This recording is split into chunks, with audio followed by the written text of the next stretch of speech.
Boy returns from death with a horrifying message from Jesus. A scream, a sharp, piercing cry that shatters the quiet evening. Then, metal twisting, the sickening crunch of impact. The world spins. Time stretches, slows. A boy, just 12 years old, feels himself lifted off the ground, weightless for a split second before everything goes dark. He doesn't remember falling. He doesn't remember hitting the pavement. There is no pain, just silence. Thick, suffocating silence. The sound of footsteps, hurried voices, sirens in the distance. Someone is calling his name, but he can't respond. He feels a strange pull, like something deep inside of him is being unraveled, like a thread being gently tugged from a tightly woven fabric. He tries to open his eyes, but they won't obey. A new sensation creeps in, floating, drifting, as if he's being carried by an invisible current. There's no longer a road beneath him, no sidewalk, no world, just vast, open nothingness. Then suddenly, light. It starts small, a faint glimmer in the distance, but it grows rapidly, expanding outward until it swallows everything. A warmth spreads through his chest, not like the warmth of the sun, but something deeper, something alive. And then he realizes he isn't alone.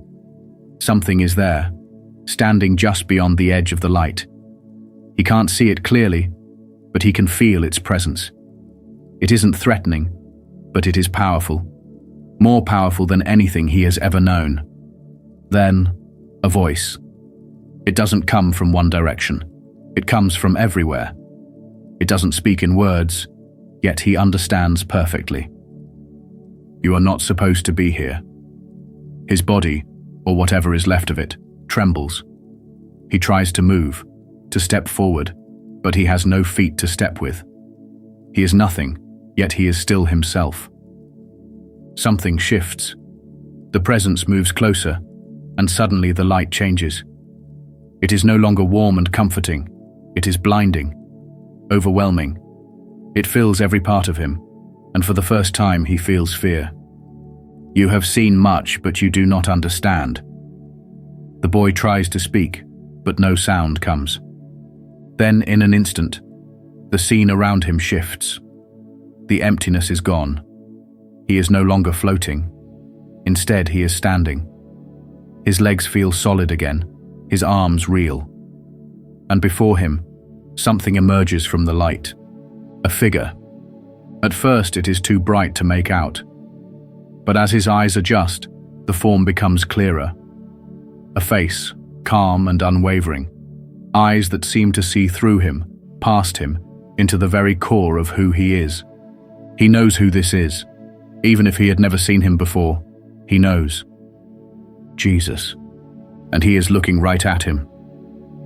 A strange sensation rushes through the boy, like every secret, every thought, every moment of his life is being laid bare. Yet there is no judgment, only understanding. You have been shown what many refuse to see, Jesus says, his voice like a whisper that shakes the very air.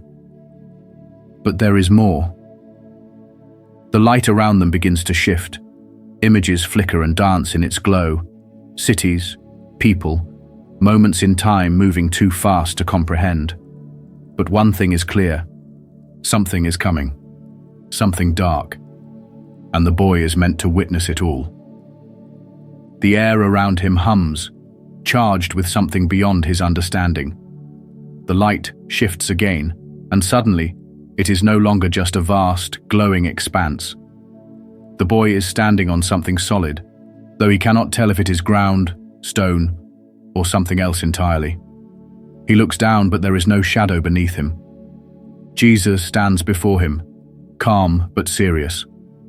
And then, without warning, the world around them changes. A city appears.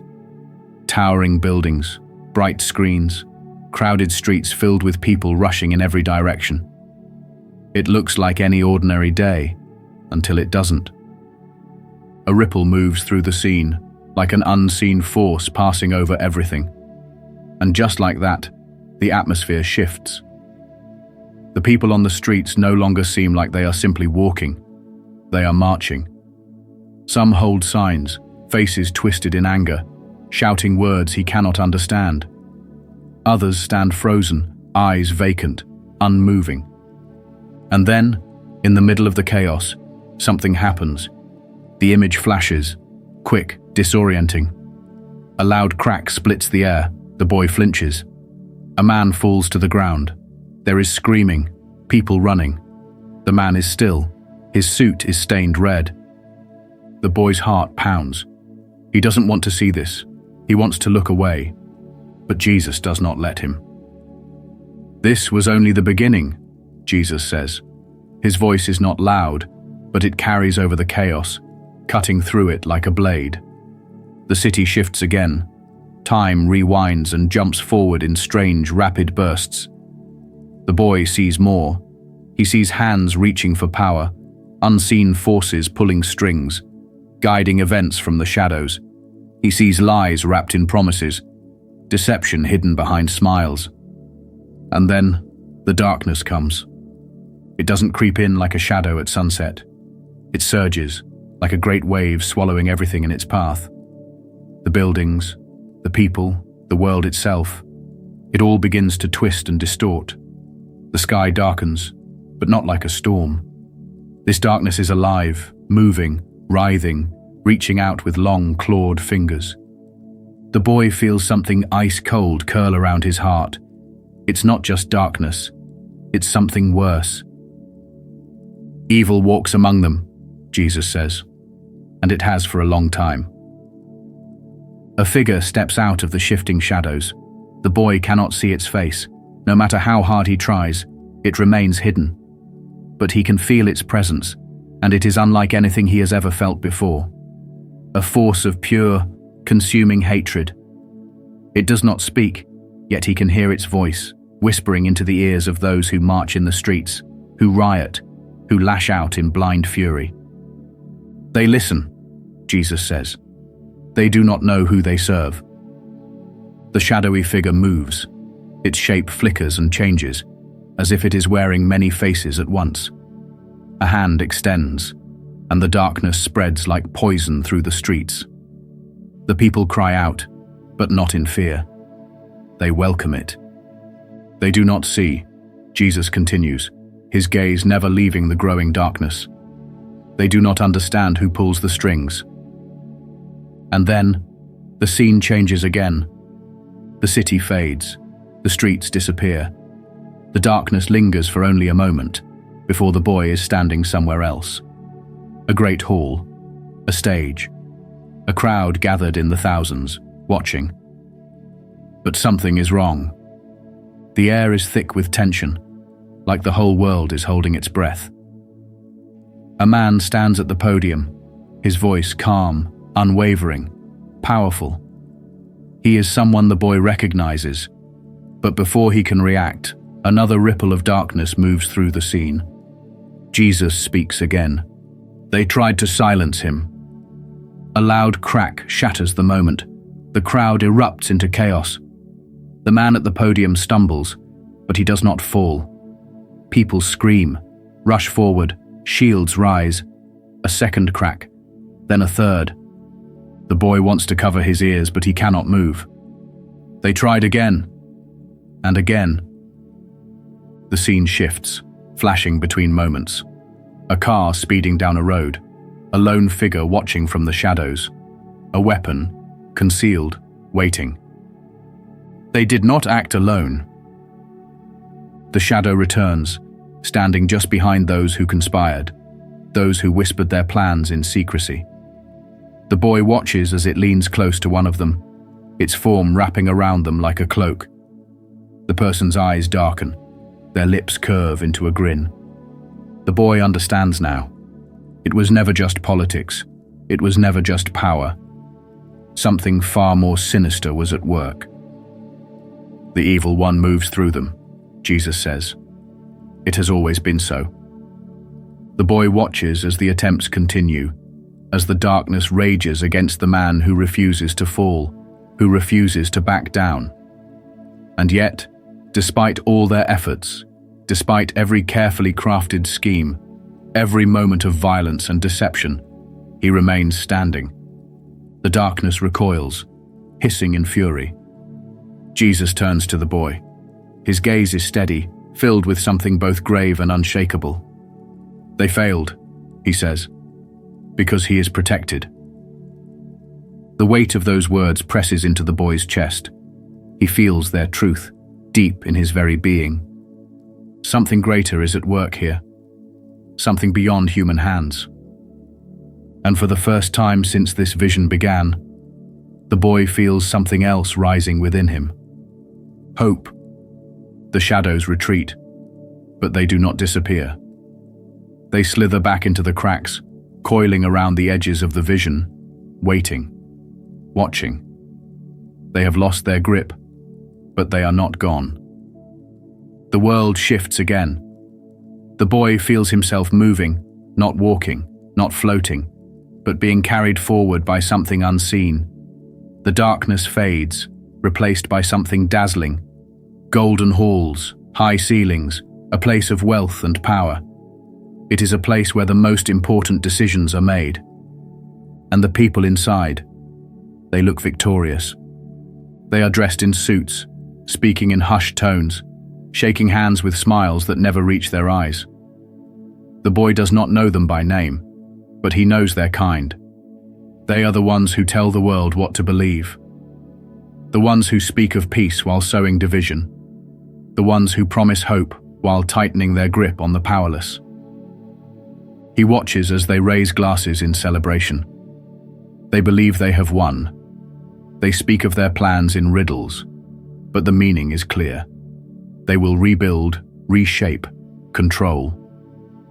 They believed he was gone, Jesus says. His voice carries through the vision, though the men and women in the Golden Hall do not hear it. They spoke of a new world, a new order. The boy watches as the men and women take their seats at a long table, their fingers intertwined, their eyes flickering with something dark. Their voices blend together, whispering words laced with deception. They told the people what they wanted to hear, Jesus continues. They promised an end to suffering, an end to chaos. The vision shifts again. The streets are filled with celebrations. People cheer, hold up banners, dance in the streets. The boy sees new leaders stepping forward, faces plastered across screens, their words smooth and rehearsed. They told the world it was time to move on, Jesus says. They convinced them the storm had passed. And for a time, it seems as if the world believes it. The vision moves faster now, like pages turning in a book. Promises are made, policies are signed, the people rejoice. But then, something shifts, a crack in the illusion. The boy sees the streets again, but the cheers have faded. People look around, confused. The banners they once waved with pride now seem hollow, empty. They were deceived, Jesus says, but the truth is not so easily buried. A whisper spreads through the crowd, quiet at first but growing. Doubt creeps into their eyes. They begin to ask questions. They begin to see what was hidden before. And then, something changes. The vision shifts again. A stage, a microphone, a voice, strong and unshaken, cutting through the noise. The boy recognizes the man instantly, the same man who had stood tall in the face of darkness, the same man they tried to silence, the same man who had refused to fall. And now he is here, standing before the world once again. They said he was finished, Jesus says, but they did not understand. The crowd listens, some in awe, some in disbelief. How is he here? How is he speaking? He was supposed to be gone. But he is not gone. He never was. The whispers of doubt turn to murmurs, then to voices, then to thunderous cheers. The people awaken. The illusion shatters. The golden halls shake. The men and women who once smiled now stare at the screens in horror. They do not celebrate anymore. They thought they had won, Jesus says, but they never held true power. The boy watches as the shadows retreat further, hissing, writhing, shrinking from the light that has begun to spread. Hope returns. The tide turns. And for the first time, the darkness knows fear. A single moment, a single shift, and suddenly everything changes. The vision unfolds before the boy's eyes, moving too fast to fully grasp, yet every detail is etched into his mind. The darkness, once so confident, once so sure of its victory, is now trembling at the edges, struggling to hold its place. The people in the streets are no longer blind. The illusion that wrapped around them has begun to fray, unraveling thread by thread. The man stands before them, unwavering, untouched by the forces that tried to remove him. He does not speak of revenge. He does not speak of anger. He speaks of truth. And truth spreads like fire. The boy watches as something incredible happens. Those who once mocked, who once turned away, who once believed the lies they had been fed, now hesitate. Their faces twist with uncertainty. Some still resist, still cling to the comfort of their deception. But others begin to wake up. The shadows hiss. They try to pull them back, to whisper poison into their ears. But it is not working. The grip of darkness is slipping. Jesus stands beside the boy, watching the scene unfold. There is no triumph in his expression, only certainty. This was always meant to happen. The darkness was always going to overreach, to believe itself invincible. And in its arrogance, it exposed itself. They were warned, Jesus says, but they did not listen. The boy feels something stir deep within him, a realization, a knowing. This was not just about one man. It was never just about politics or power.